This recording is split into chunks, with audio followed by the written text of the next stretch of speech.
Hi, everybody. Thanks for joining us. We'll give a few minutes to get everybody logged on. I'm actually here in the PRC facilities in Rancho Cucamonga. And just for the record, everybody, it's really close to Brass Pro Shop. So I might have to stop there on my way back to the office, get a little gear or something along those lines. Just letting everybody get logged on here, and then I'll get you guys introduced to Yomara from PRC. She's the one making all this happen for us today. So we really appreciate them for allowing this to happen. Getting people logged on. All right, we'll go ahead and get started. Hi, everybody. My name is Patty, and I'd like to introduce Yomara from PRC Restoration Company right here in Rancho Cucamonga, and she'll be joining me on camera. Hello, everyone. Good morning. My name is Yomara with PRC Restoration. I would like to say thank you to each and every one of you that is joining us today. We're going to let Patty go ahead and start. And then I will say a little brief description about PRC and our services to you by the end of the meeting. So how we're going to do it is Patty's going to be asking you guys questions. Whatever questions are coming in, I'm going to be giving them to Patty. Patty's going to be answering them. And so we're going to be teaming up. All right, just letting a bunch of people get logged on here. Got a couple stragglers, and then we'll go ahead and get started today, okay? Thank you so much. We still got people coming in, so I'm going to keep adding them as we go along. How's everybody doing today? We ready for some new news about the new laws and everything that's going on? I'll wait a good couple, 2 or 3 minutes before I get started, just so it lets everybody in the room. More people, more people. Admit, I'm trying to get you guys all in here. All right, let's go ahead and get started. Nope, we got more. Trying to get everybody logged on, you guys. All right, so we're going to start right out of the gate with what's going on with the new rules that hit us just the 1st of October here. God love it. 1st of October, Gavin Newsom decided that it wasn't fair for tenants that were trying to rent a property to have to pay possibly 5 different times to run credit. I mean, if you look at it, the average credit screening fee for an apartment community right now is about $50. So with that being said, somebody that is just under our criteria may have issues as far as being able to continually spend money to have their credit ran. So what Gavin Newsom did is Gavin Newsom said, okay, no more California.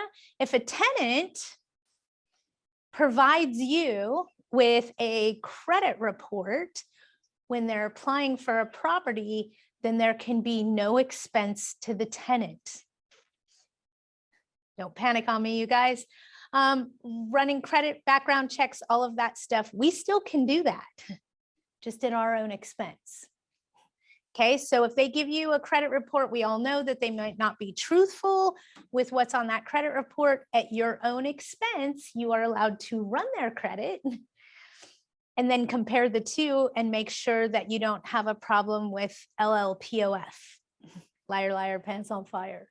Okay, so it's a good way for you to tell is run your own credit report and then compare apples for apples. The whole meaning of this new law was to help tenants. I mean, look at it this way. If they go put in 5 applications, they spent $250. If they're denied, they just wasted $250. I get the why behind it. And come on, when you go buy a car, you don't pay them to run your credit. When you go buy a house, you don't do it either.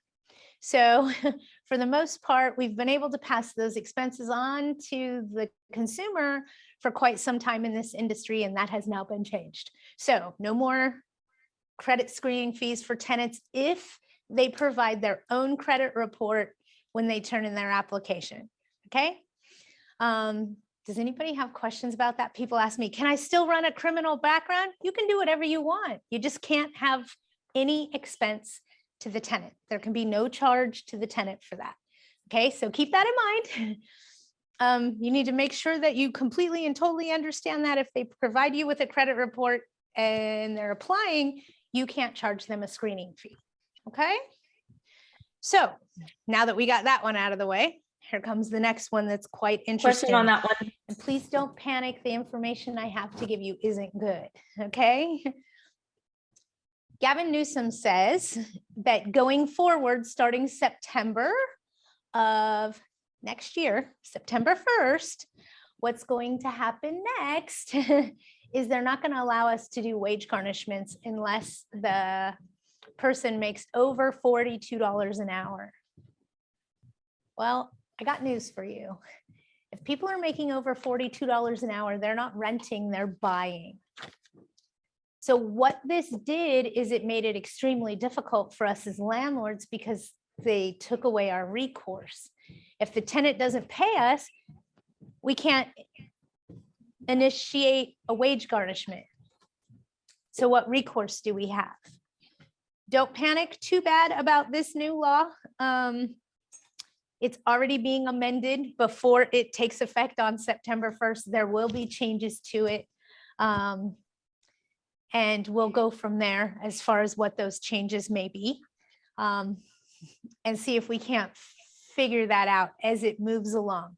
So in other words, what I'm trying to say is please, please do not panic when September 1st comes thinking that we can't do wage garnishments unless they make more than $42. That law is already being challenged, and they're already making modifications to it. So be aware that there's something lurking out there for us for September of this coming year, but it hasn't hit us yet. I do see quite a few questions coming in, and I'm still actually letting people in. So hang on, I'm gonna have you, Amara, tell me what those questions are. What you got, girl? Yes. So the first question is from Joanne Martin. And it is, how long can the credit report be? If it is 6 months old, then is it still acceptable? That has to be determined in your operations, policies, and procedures. For me specifically, I work a credit report for 90 days. So if somebody gives me a credit report, it's good for 90 days. If I charge someone to run their credit or pass through those expenses to run their credit and they don't, somebody else gets the house they wanted or something along those lines, what I tell them is their credit report is good for me for 90 days. So a 90 days is a good number to have. It all depends on your operating process and procedures and what your company policies are. I'm sorry, you guys, I'm still letting people in here. So if it looks like I'm consistently touching the screen, that's what's going on. I apologize. Do we have another question? Because I saw a few of them come forward. Yes, the next question is from Mark Pineda, and it is, can you please discuss what the LA County supervisors passed the other day? No more no fault evictions next year? Yep, we're going to talk about that. I was just talking, I went back a little further and started with Gavin Newsom's changes in October 1st. I'll get there, I promise. I have the whole 59-page moratorium, and yeah, we can talk about that. Okay, so we're going to talk about that. We'll get there, I promise. What do we got next? We have another question from Gabby Sosa, and her question is, what date does the credit report law become effective? It's in effect now, October 1st, that happened. Ouch, sorry. God love our legislators, right? What else do we got? The next question we have is from Stacy.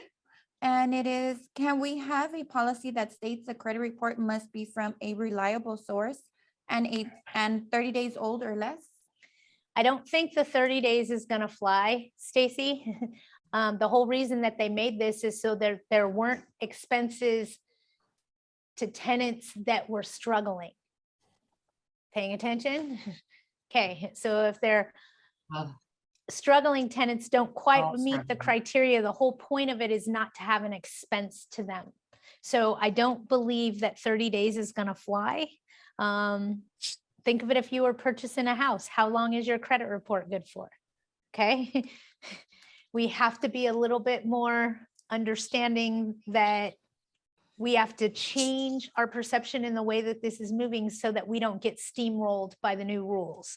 I get what you're saying. I'm with you, But at the end of the day, you're not going to trust whatever they give you anyway. You're going to run your own credit report. But thanks for trying to pretend that you weren't going to. Let's face it, humans in general can lie. And I always like to see if they're a LLPOF, liar, liar, pants on fire. So if I was running credit for someone or dealing with an applicant and they came and applied and said, hi, I have my own credit report. It's within the last 90 days. Here you go. I would say there's no expense to you. And then what I would do is I would pre-screen them to the best of my abilities, making sure they're income qualified and everything appears to be in order, the application's complete. And then I would spend my own money to run a credit report to compare the two. Because if they don't match, then that would be a cause for denial. Just saying. We can call them out on it. So keep that in mind. Next question. I see them coming through. So I know they're there, you guys. The next question is also from Mark. He asks, can we levy at past tenants' assets, house in Vegas, if we have a California judgment? Potentially, you need to talk to a collection agency, and not that I'm plugging for fast evictions because I work there, but they are a full service collection agency and have the capabilities to do so and act as collection agent with attorney backing. There we go. What else we got? The next question is from Stacy. She wants to know, what should we add to our application information? Then we may cross-reference their credit report at our expense. Don't add anything. Don't add anything. It already says that your application may be denied based on information obtained in your credit report. Doesn't matter who's providing it. Playing along? We don't want to advertise that tenants don't have to pay for credit reports anymore, folks. We want to tell them that our application screening fee is $45 or whatever it is. It's not until they hand you a credit app that you can say, oh, thank you for that. You just don't charge them nothing. Simple. Make it simple. Then if they pre-screen okay, their income qualified, everything appears to be in order, then I would spend my own money to run their credit and make sure they're not a liar, liar, pants on fire. Understand? I hope we got that one in the clear. What else do we got? We have another question from George. Does the credit report law and garnishment law apply only to LA County? No, it applies to the whole state of California, and it doesn't have to do with just landlord tenant. It has to do with all consumer debt. I hope that helped. It's not just attacking landlords, okay? It has to do with wage garnishments in general. What else we got? Nothing so far. Okay, we're moving, rocking and rolling, and we're gonna go on to our next topic. And this is what you guys have been waiting for, but you're not gonna like what I have to say. So sit down, take a deep breath, and I'm gonna try not to pace or curse or do anything crazy because I'm not happy about it, folks. And now you can actually see what I've been dealing with. Okay, so let me give you a little heads up. On July 1st of this year, the very strict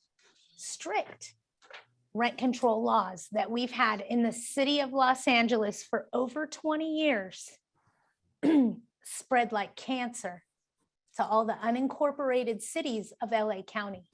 There's 144 of them. Okay, everybody paying attention? So those weird, ridiculous LARSO, LA City Rent Control Ordinance has now spread like cancer to all 144 unincorporated cities in LA County.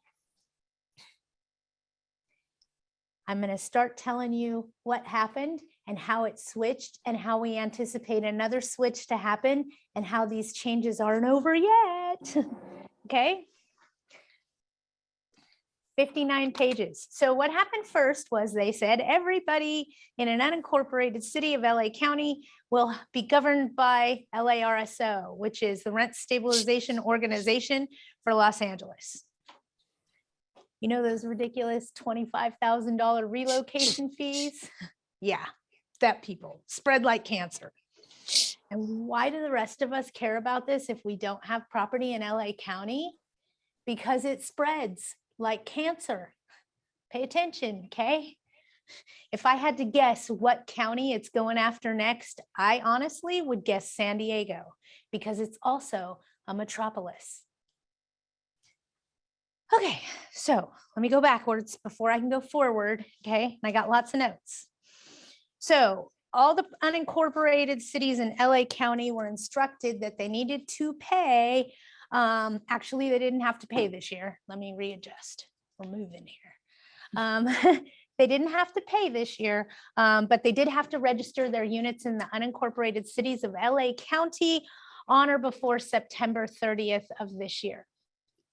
So with that being said, not 2 weeks after that, no joke, this 59-page memorandum came out for the county. And I'm not joking, it's 59 pages of legal jargon. So with that being said, I have a new book to read, lovely. And I've discussed this new rules and regulations with several attorneys, and I get the same answers, okay? I got the gist of it, but the reality of it is, don't panic.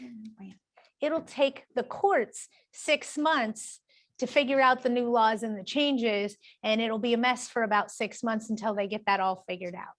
So with that being said, don't immediately panic and think that you're in the middle of litigation and something's going to change. That's not how this works, okay? And within the next 6 months, we'll see how things are adopting in the industry and how judges are making their rulings. And then we will have a better idea of what that means for you moving forward and how that affects you going forward. Okay, so with all that being said, let me tell you what these new rules are for LA County unincorporated cities and how it just really sucks, okay? So let's start with the per diem amount. In the event that you need to pay your tenants daily per diem amounts because they have no hot water or something happens and you have a habitability issue and you need to give them their daily rent credit. In these unincorporated cities of LA County, that amount is no longer 1/30th of the monthly rent. It is now $207 per day, no matter what your rent is, plus $66 for each adult, plus $33 for each child. The additional amounts per children and adult are for incidentals such as meals, laundry, etc. Child for $33 counts for children 12 and under. So even infants get paid this allowance. Again, it doesn't matter how much your rent is. The amount you have to credit per day is $207 plus $66 for each adult, plus $33 for each child. That's extortion. What if your rent's $400? Just saying, doesn't matter how big the unit is, that's what the per diem is for the county, unincorporated cities of LA, okay? I got another one for you and it's not pretty either. Their new ordinance modifies things, and we'll talk about the 5 things they're going to modify. The first one is modifying and clarifying rental units that are fully covered, partially covered, or fully exempt. So this new ordinance is going to go over in depth who's subject to and who is not. I learned from an attorney a long time ago that when it comes to restrictions, the restriction that restricts you the most is the one that controls you. What do I mean by that? Let's say that I have a single family residence in LA, in an unincorporated city of LA County. Let's just pick one. Could be anywhere, okay? I have a property there. It's a single family residence. I'm exempt from statewide rent control because of how I hold title. Okay, so I'm exempt from the Tenant Protection Act. You may know it as AB 1482, the Tenant Protection Act, or California Civil Code 1946.6. It doesn't matter, tomato, tomato, it's all the same thing, okay? So let's say that I have a house in the city of LA that is exempt from that, okay? Or wherever it is, it doesn't matter. And now it's in an unincorporated city of LA County. I dodged statewide rent control. Okay, and I'm exempt from statewide rent control, but I'm now governed by the county's moratorium. Because I choose to purchase a property in an unincorporated city. I don't love it, okay? The other thing that we're going to talk about is this imposes a temporary rent cap. Sit down, folks, because this ain't pretty. From January 1st of 23 to December 31st of 23, on the maximum allowable annual rent increase for fully covered rental units is 3%. And 5% is going to be allowed on luxury units. Paying attention? So if you're in an unincorporated city of LA County, starting next year, you're most likely going to be able to do a rent increase, but it will either be 3% or 5%. Youch. Okay. The other thing that I wanted to talk to you about is the next part is mind-boggling. It requires landlords to file an unlawful detainer action only if the tenant's rental debt exceeds 1 month of fair market rent, dependent on their rental unit size. These amounts that I'm telling you are going to change every year. They change with the CPI. Okay, but for the most part, the average market rent in LA County is $2,200 a month. So for our unincorporated cities, if we have a little tiny apartment and the people have lived there for 40 years and the rent's $600 a month, we have to wait until they're $2,200 or more behind before we can serve the 3-day notice and start eviction.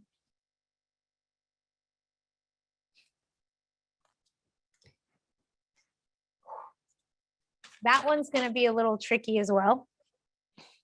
Again, these changes will have a better understanding of in the next 6 months when judges start making their rulings. That's when we'll get a better idea of how this is going to play out and work out. Yeah, the market rent isn't pretty. I don't like the dollar amount. I don't like that it changes with the CPI. I don't like that we're continually being restricted. If I had to guess, I would say that these types of scenarios are going to happen next in San Diego County. And the reason that I say that is it's a metropolis just like LA. It has a very high density of tenant populations, multifamily communities, and people stacked on top of people, just like LA. So I have no doubt that we may see some things happen in that region next. And then we can go from there.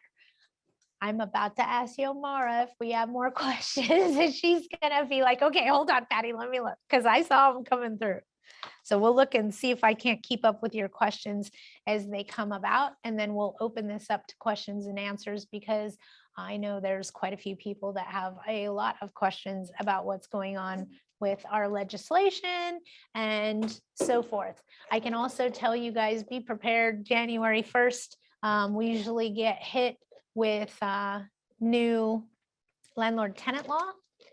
And in my professional opinion, it's usually we have a quiet year, a hectic year. And what I mean by a quiet year is we may have anywhere from 3 to 5 laws that are changed that affects us. And then we may have 30 laws the next year. We're on a heavy law change year. Don't know that it's going to happen, but I'd rather warn you and have you prepared for it than have you get blindsided by something that you didn't see coming. So not too sure, because I do have my crystal ball, but it's broken. It still doesn't work, folks. So with that being said, we need to be mindful of what may be coming to us about the first of the year. I have been watching some of that legislation. Honestly, for the most part, I'm more concerned right now about what's happening in LA County, because that does set the precedence for the rest of us. Lawmakers tend to look over the fence. They tend to see what's going on in other areas so they can adopt it. Why else would the city of Los Angeles spread their garbage like cancer unless it was profitable for them? So I'll leave my statement at that, and we'll see if we have some extra questions to answer. What do we got, girly? And she's searching.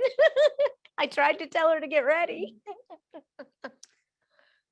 Okay, Patty, I have one by, I think it's Son Liu.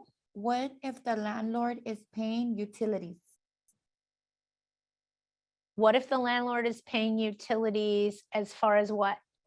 How much the rent can be raised? You guys, if the landlord's paying for the utilities, the landlord needs to keep paying for the utilities. They can't do anything to reduce services without reducing the rent. So if the landlord has been paying the gas and electric, then that's so be it. The landlord pays the gas and electric. The daily per diem amount still would apply unless you made special arrangements and had approval from the city, or your attorney could come up with something. Again, some of these questions we can't answer yet because the judges are still trying to figure out how they're going to make their rulings going forward.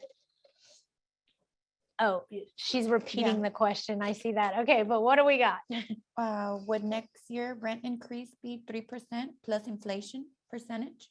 No, not in unincorporated LA County. It is capped out at 3%. Unless you have a luxury unit, and then it's 5%. There is no blank plus the CPI. That applies for statewide rent control, not LARSO. LARSO now governs 144 cities in LA County that are unincorporated. So if the city is unincorporated, and an easy way to figure that out is if they don't have a police department and the sheriff governs them. They also don't have a city hall usually, okay? A luxury unit can be defined by how you set up your registration when you applied to have your unit on the program. Going forward, don't be shocked, you guys, if you're not going to be able to serve a 3-day notice because you didn't sign up and get a certificate from RSO. In order to do an eviction in the city of LA, you have to serve a copy of your certificate with the notice. You have to have it with your eviction. Need to do that in unincorporated cities now too. Those guidelines spread like cancer, okay? They just kind of went all over the county. So with that being said, we need to be cautious because we are now being controlled more than we ever have been before. Next question. This question is from Joanne. What's a luxury unit? When you apply with your permit for the city, you can determine whether or not you have a luxury unit. It would probably be upgraded and above the threshold of the $2,200 a month per diem. So I would make sure I'd stretch into that a little bit further. Also, I will go into more depth on that of what they define as a luxury unit as time passes again. This is very new. We don't know how judges are going to rule on this yet. This is something new to us. It really does take about 6 months for the courts to catch up with law changes. No joke. Okay.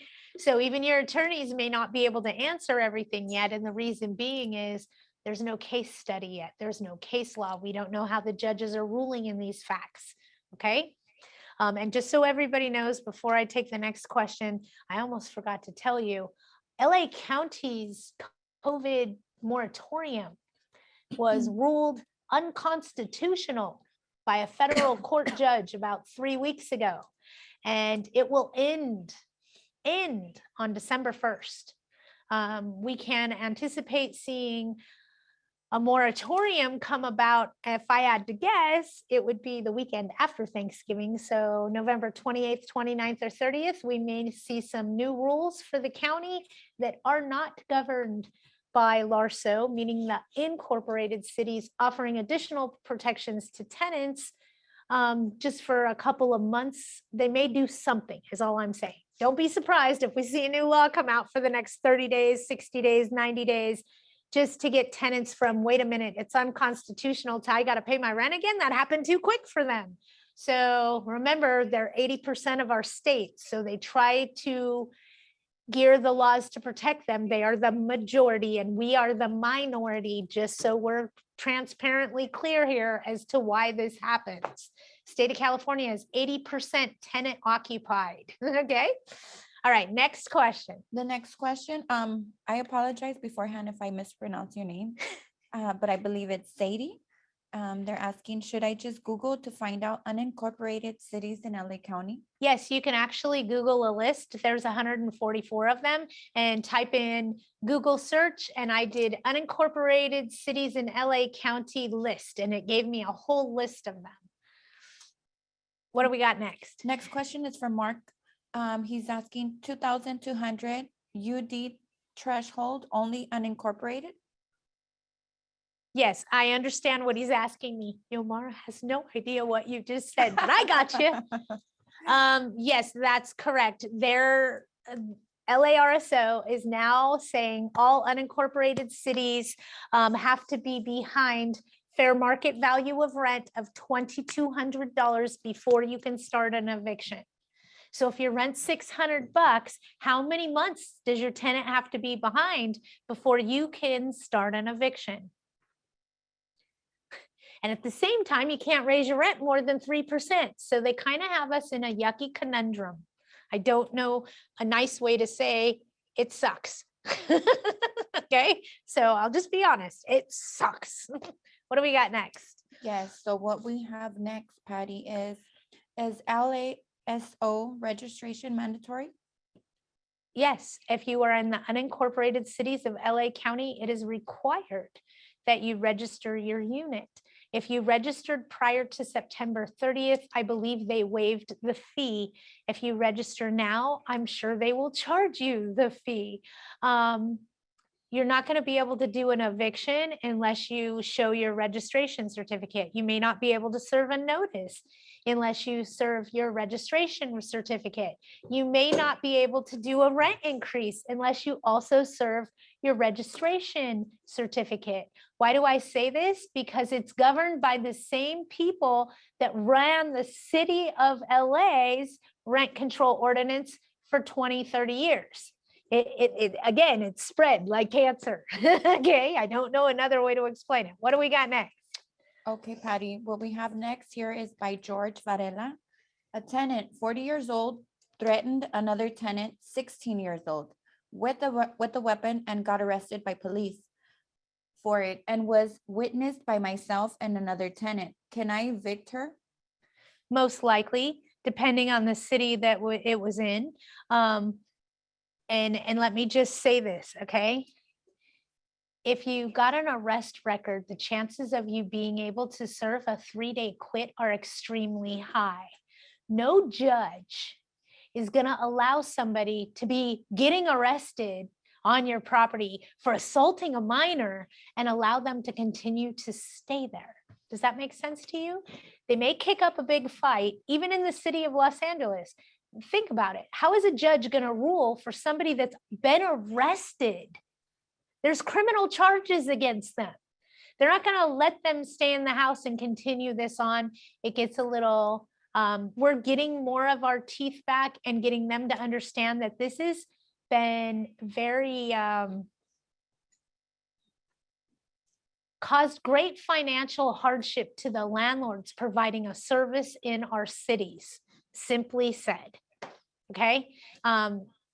So I have the feeling that we're going to get more understanding back as we move forward into this new chapter and get rid of COVID-19. I mean, a federal court judge ruled the moratorium as being unconstitutional.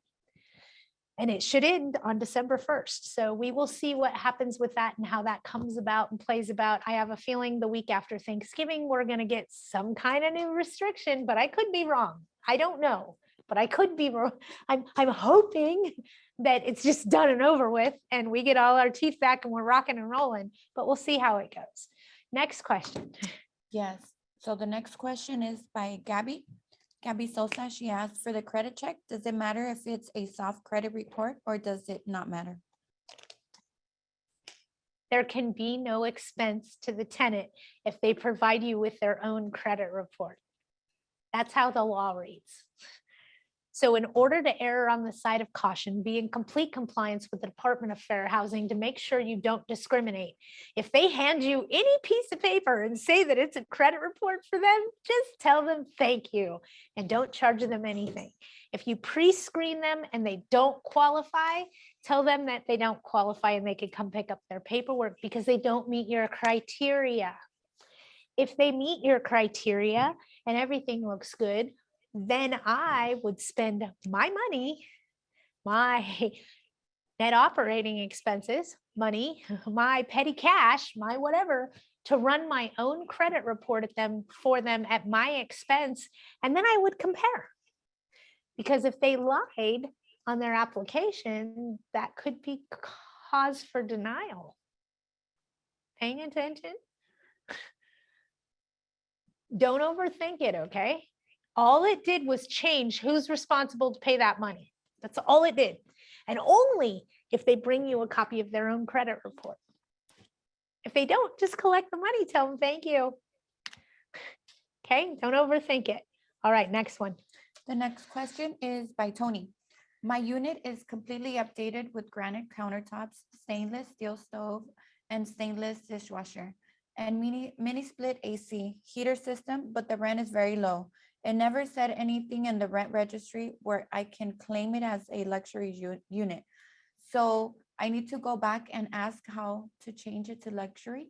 I would definitely consider that a luxury unit. I didn't pay attention to how they had that defined. I was more concerned with the dollar amount that they were requesting and capping us out at. I apologize. I get where you're coming from now, but my little blonde brain was focused on, so they're capping the rents for us again. And this time it's even worse than the statewide rent control.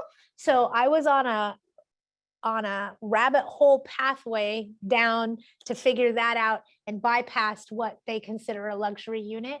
I apologize. I will go back and revamp that and read that again. And again, please remember what we may think that means versus what it actually means 4 or 5 months from now, once it starts getting implemented by judges, could change.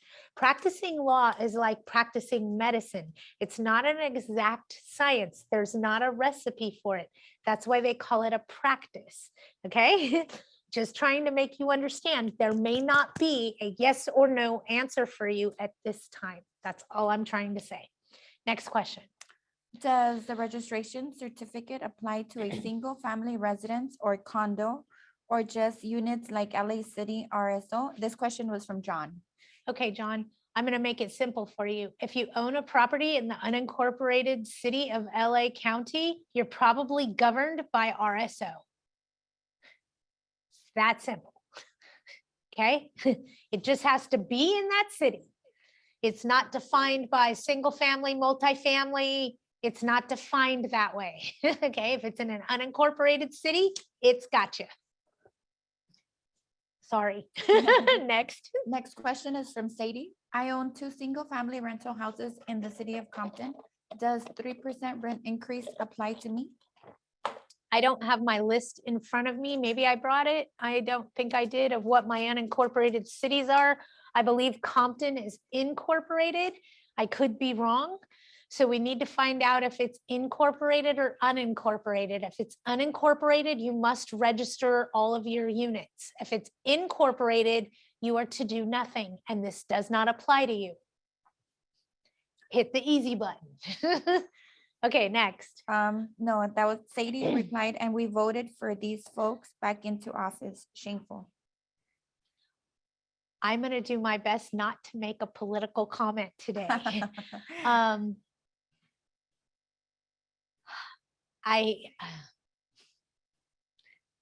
thank you for your comment. I'm going to try really hard not to add my opinion.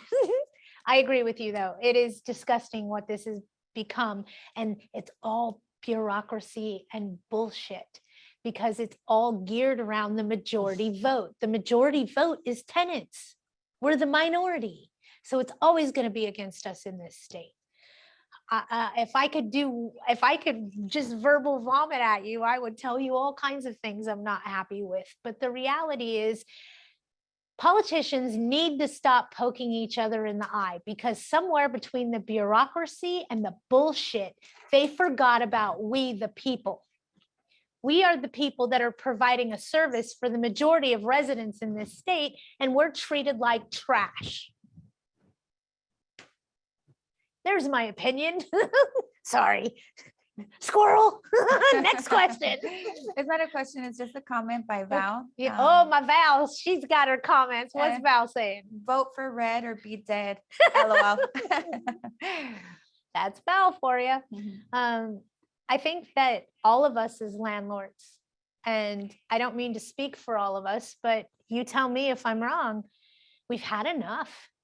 We've been beaten down, broken down, raked over the coals, hung out to dry. Our laundry's hanging out on the line and everybody can see our dirty underwear. It's disgusting what's happened to us. We've been ripped apart and destroyed. And some of us actually are past a notice of trustee sale and are past a notice of default and looking at a notice of trustee sale with no end in sight. It's scary what's happening. And dumbfounded is a word that I use rather often recently. Just dumbfounded at the things that are going on and how they're coming about.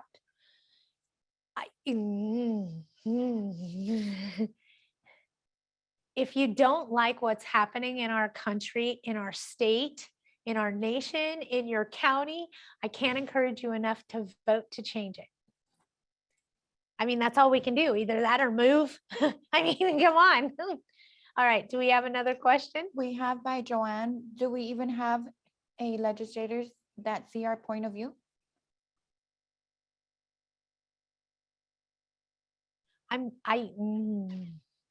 Whether they see our point of view, if they hear us. And the reality is, they're gonna hear us. And they're not going to like how they hear us, because when they hear us, it's going to be too late to save us. Does that make sense? What if all of us independent landlords said we've had enough, and the next time our unit goes vacant, we're not renting it. We're not renting it. Let it sit there. Let them deal with the housing issue. Let them deal with this. Let them deal with that. We're still losing. No matter what we try to do to fight this or stand our ground, we're still losing. I haven't come up with an idea yet that would make us still win and them pay attention to what they're doing, because these tenants don't understand. They're biting the hand that feeds them. We as landlords are trying to be the bigger, better person, and we're not running over there and poking Johnny in the eye just because Johnny poked us in the eye.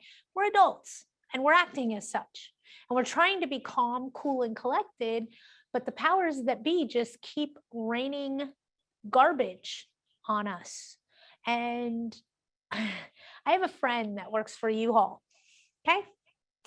And last year and the year before, and now she has the problem again, okay? Just so you know, is at the holiday times from Thanksgiving through New Year's, UPS, USPS, FedEx, etc., rent U-Haul trucks to help deliver packages. Makes sense? Supply and demand, right? So they rent U-Haul trucks to help them over the holidays. My friend works for U-Haul, and she actually has to send out a fleet to go pick up trucks from other states and bring them back here so that they have enough for the holiday delivery, because most of the U-Hauls are one way right out of the state. we're running. And it's crazy to me because we're still inundated. And then I have to remember, oh, our borders are open. People are flocking here. We have good weather. So I get why, I get the reasoning, but for most of us, it doesn't make any sense at all. I agree with you. All right, what else do we got? So I had missed Arlene's question. I asked her to please put it back on the, Okay. and it is, sorry, Arlene, this was Yomara's fault, not Patty, okay? Because I'm helping her read the questions. Thank you so much for making sure you let Arlene know it was not my fault. Yes, I wanted to make sure I apologize. Is it true no LARSO rent increase till December 2023? Larso LA City rent increases for all units with no distinction for luxury. Is that correct? Please remember that there's LARSO for the city of LA and now there's LARSO for the county. So with that being said, in this newly adopted, it is a little tricky. So ask me the question one more time, just so I make sure I got it. Is it true no Larso rent increase till December 2023? Correct.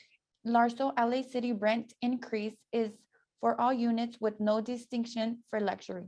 Is that correct? That's the city of Los Angeles, not the county. That is correct. So the city and the county work a little bit differently, okay? Just a little bit.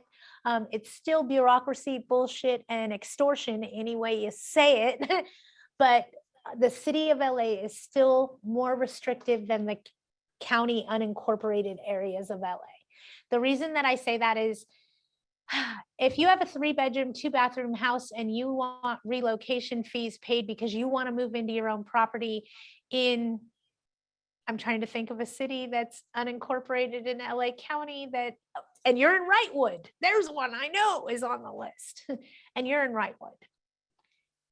You have a 3-bedroom, 2-bathroom house, you're probably going to have to pay the tenant about $16,000 to vacate. In the city of LA, you're probably looking at about $23,000. City of LA, more restrictive, more controlling. County of LA, less expensive, but still extortion. Okay? Hope that makes sense. Do we have another question? We don't have any more questions. All right, you guys, I'm going to see if Yomara wants to come back up and talk about PRC because as you guys know, I highly recommend them. They offer, oh, and Val's got a question first, so we'll answer that. So I'm going to want to know what that is. Just so you guys know, I can't recommend them enough. They have a 1-hour response time. They do free estimates. And the peach about this company is they don't talk to your tenant. They don't tell your tenant anything about what's going on. They don't talk to them about the nasty M word that we know is mold. They don't talk to them about any of those things. So their staff members are trained not to talk to your tenant, not to disclose anything to your tenant. And in this day and age, with what we're up against with those types of things, that's priceless.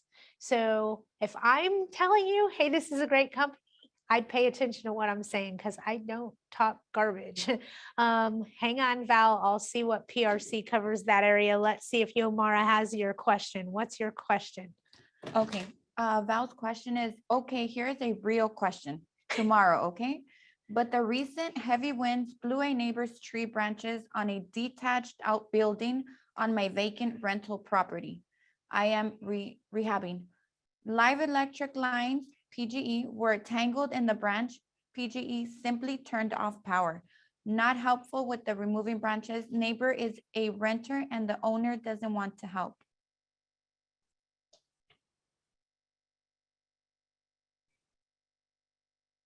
And their tree caused the damage, Val, to the power lines? Okay, I saw the yes. Okay, you might want to write them an attorney-based letter for your expenses, but the reality is you're going to have to pay to fix it. And then you're going to have to most likely send them a letter. And if they don't pay you their portion or reimburse you for the damage their tree caused, then you could sue them in small claims. Was that it for Val? Okay. Yes. All right, you guys, I'm going to bring Yomara back up here to talk about PRC. Oh, we got another one. Hold on. Yeah. It's Anna. Okay, Anna's question is, so Patty, just to make sure, if I am under the original LARSO for Los Angeles and I have a hot water issue and the tenant needs to wait for a repair a day or two, how much do I tell them that they get as a rent credit for those days? One 1/30th of the rent. I don't know that LA City RSO has a flat rate per diem, but the county does.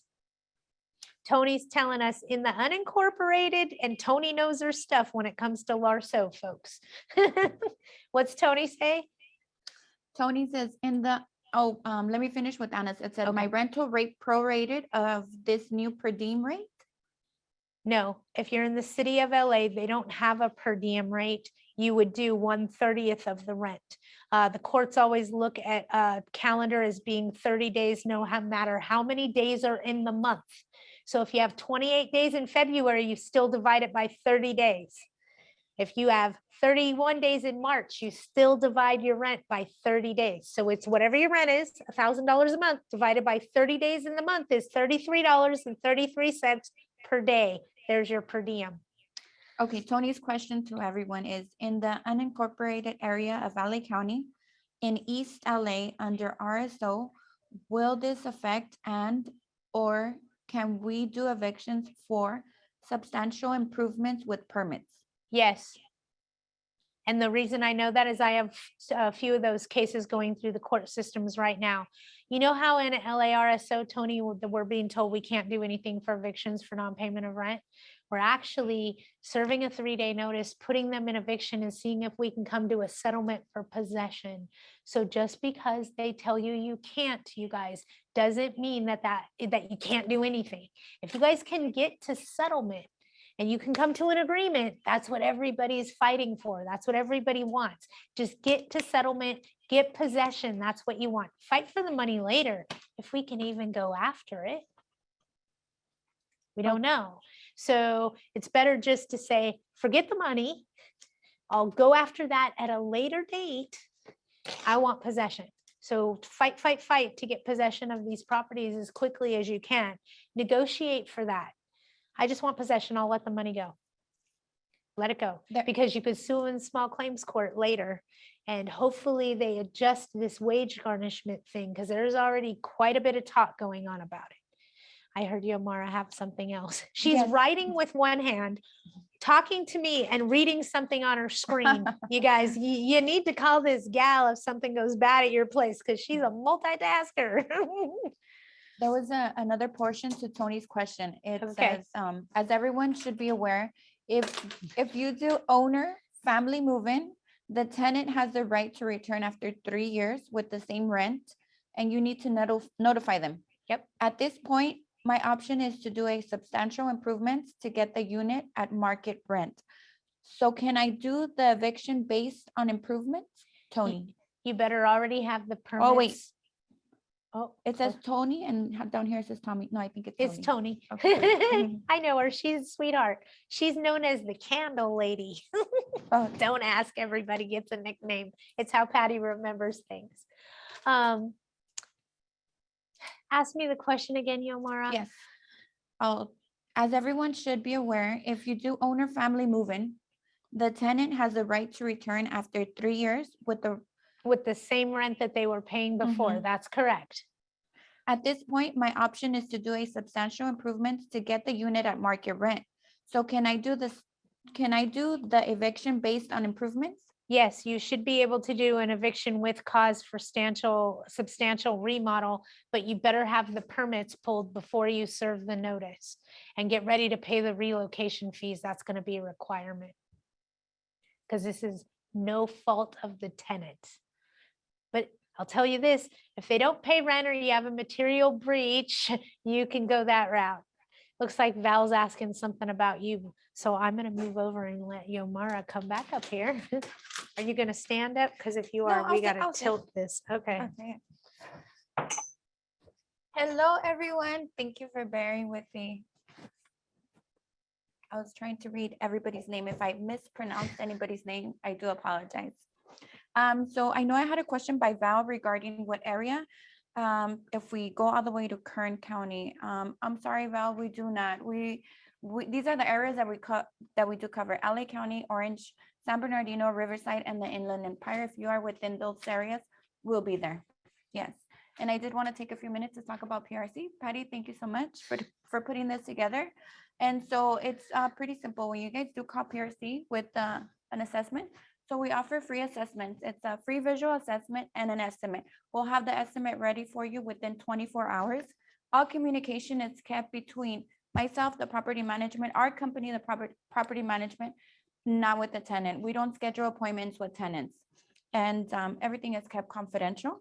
If the tenants are there, we'll schedule the appointment with yourself, the tenant, and keep all the information confidential. If they ask about anything, I'm sorry, we will relate this information to the property manager. Some of our services that you guys might be interested are the water mitigation, mold remediation, fire smoke cleanup, sewage cleanup. We are offering Death in a unit. hazmat cleanup. That's correct. Death in a unit. If you guys have somebody that passed, we know that nobody wants to take care of that. So PRC takes care of it for you. Yes. We also have disinfectant. We have board ups. We have roof tarping. I know with the heavy winds and the rains coming up, we have gotten a few calls for roof tarping. That is a service that we're offering. And if you guys could see back here. Odor removal. Yes. Septic pumping, sewage cleanup, anything from the roof to the bottom to the crawl space, we take care of. And yes, they do all the yucky stuff, so you don't have to. Yeah. So if you guys have any questions for me, I'm gonna leave my information on the thread where everybody's asking questions. I'm gonna leave the PRC link, my personal information. That way you guys can reach out to me directly. And can we call you 24 hours a day? Oh yeah, you guys can call me 24 hours a day. You can call me directly, and we also have a call center that's available 24/7. So if you have a call that comes in after hours, there's always going to be somebody to answer that call. We have 5 project managers online, so it goes down to one to the other and the other until you get somebody on the line for you to take care of that call. 1 hour response time. 1 hour response time. That's correct. 24/7, I can call you. What if you guys, I know you do crime scene cleanup and that kind of thing. If something like that were to happen, would you still represent me if I'm the one that committed the crime on my tenant? I'm just asking. Who's gonna pay us, Patty? My insurance company. I'll be in jail. Yes, of course. All right. I'm sorry. I won't harass you too much anymore. No problem. Also, you do odor removal. Like if somebody's been smoking in a unit, I would touch on that if you could briefly, because that's a problem that we deal with secondhand smoke, thirdhand smoke. And I know that's something that you guys special in. And I know some of the members that are on today have had to clean up cigarette tobacco smoke in a property, and it hasn't been easy for them. Yes, not only one of them's Val. Oh, I see. Val. Kern County. Yeah, you can't cover that area. Yeah, you know what? We do odor removal, and not just odor removal, pet odor removal. When you have pets and they urine in the wood floors or different places. It gets wicked up into the drywall. It gets sucked up into the subfloor. It's a nightmare, you guys. Yeah. They handle that. Cigarette smoke, marijuana smoke. Yes. They handle that. I'm going to leave the links on the messages so you guys can just screenshot it or click on it, and it'll take you directly there. You can actually view some of the services, some of the jobs that we've done. I know I'm going to add also a link for a YouTube video that we just did recently. Nice. Of I won't name the company that we worked for, but we did the water extraction, dry down sanitation, and the demo, and then we'll be there for the repairs as well. So we're a full service restoration company. We can start the job from the beginning to the end. Whatever it is that you need, we'll be there. Not to mention, one of the things that I really like them is you have a fire, a flood, or something along those lines, and you got to remove the personal belongings before they can do the work. PRC actually will store those personal belongings and pack them out in their temperature controlled warehouse. So with that being said, it kind of gives you that sense of security behind it as well. And not just with your tenant properties, but if something happens in your own house, I'd be calling PRC. Just saying. That's correct. One of our other departments is the contents and pack out. We do pack everything out. We take note of it. Everything is so Inventoried, labeled, everything wrapped is- professionally, and then Yes, stored so in a professional. temperature Control controlled facility. warehouse. Yeah. Mhm. I mean, you Yes. can't get any better than that, you guys. Mhm. Let me go ahead and add my information on there. Patty. Okay, and I'm going to come back and see if there's any more questions because I imagine they're probably asking them. Hi, guys. She's like, bye, guys. All right. I'm just going to peek and see if we have any other questions that I can answer for anybody. And thank you again for joining us.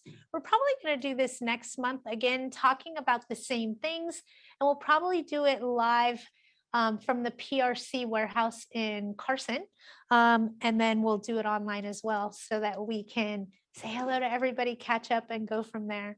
Let me see if we had any other questions come in. If anybody's got anything they want to pick my brain with right now would be the time. Does PRC assist with insurance claims and fighting for increased values? Absolutely. Mhm. Absolutely. They go to bat for you. No joke. And I always tell all my landlords, don't talk to your insurance company. It's their job to find a way to deny your claim. That's their job. Okay. So sometimes the things you say can and will be used against you in order to deny the claim. So I never talk to an insurance company.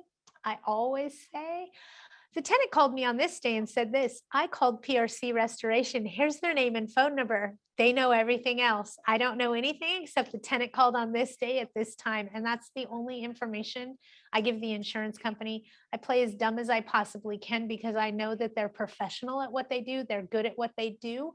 And I don't want to play with them. Okay. It's too easy to get a claim denied just because you say the wrong thing once. Okay. So I don't talk to the insurance company.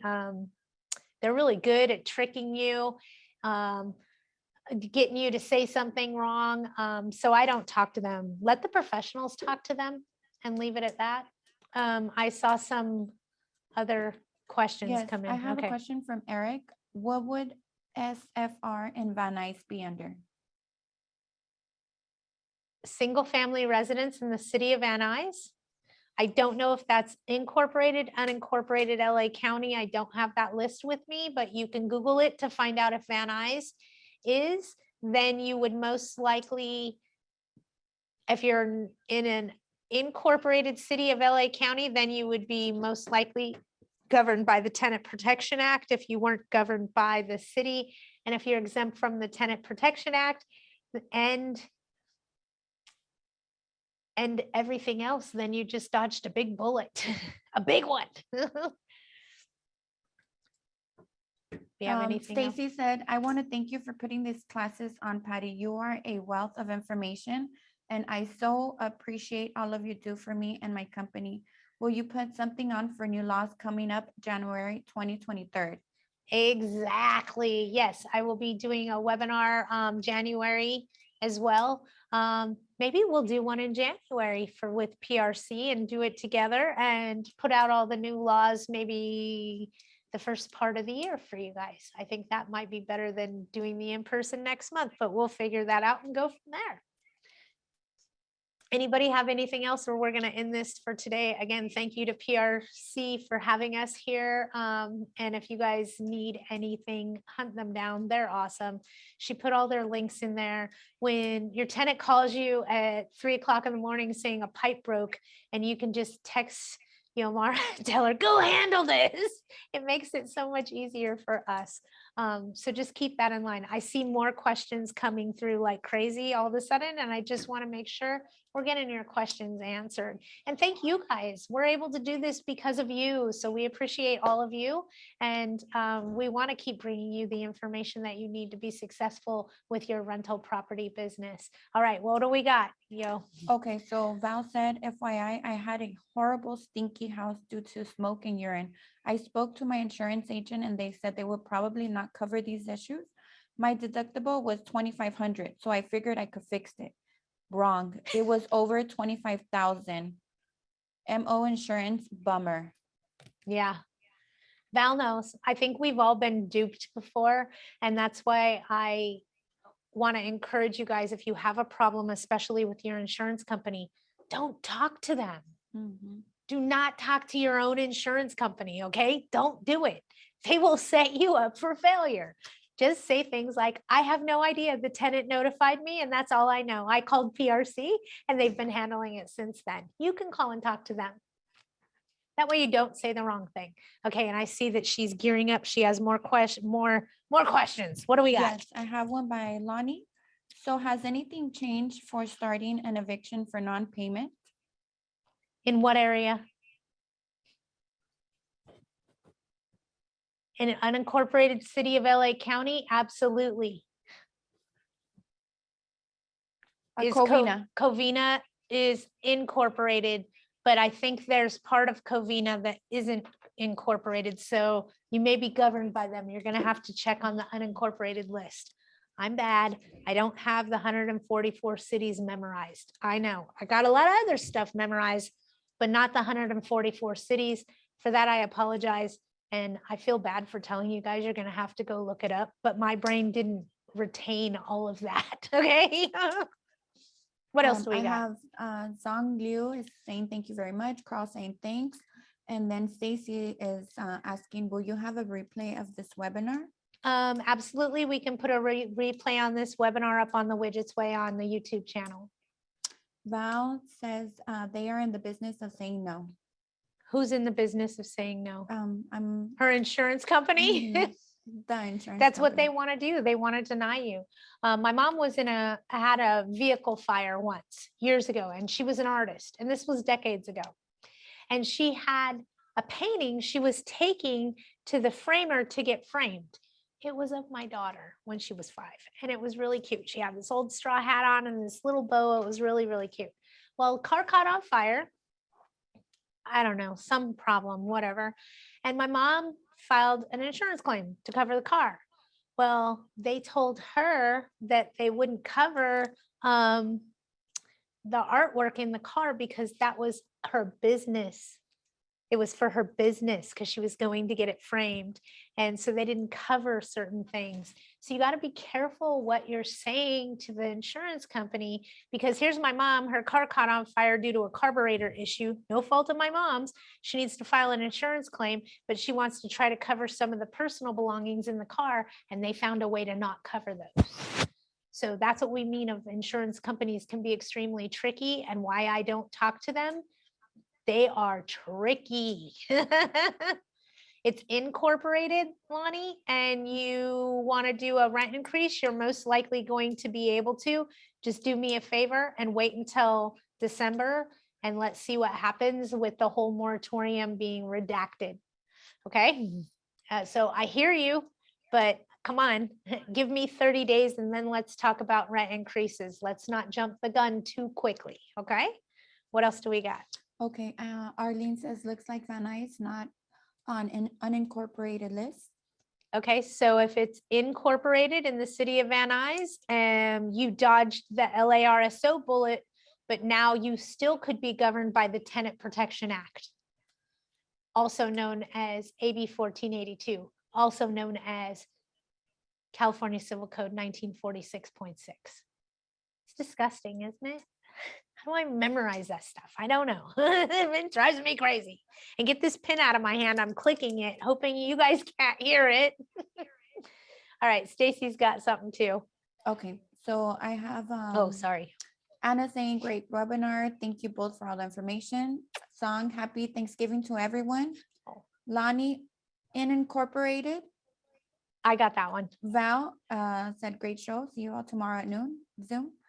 Stacy said, FYI, many cities are setting city ordinances to set rent caps and just cause evictions. Yep. City of Claremont and Pomona have done this. Check with your city before doing anything. Yep. And she's not joking. Remember, I told you guys they called the moratorium unconstitutional, but watch, we're going to see a lot more moratoriums come about. That's what I'm talking about. Now the individual municipalities can come up with their own rules because they're not governed by the county. So this is where we need to pay attention. This is where we need to be careful. We don't need to go, okay, they said it was unconstitutional. We get all our rights back.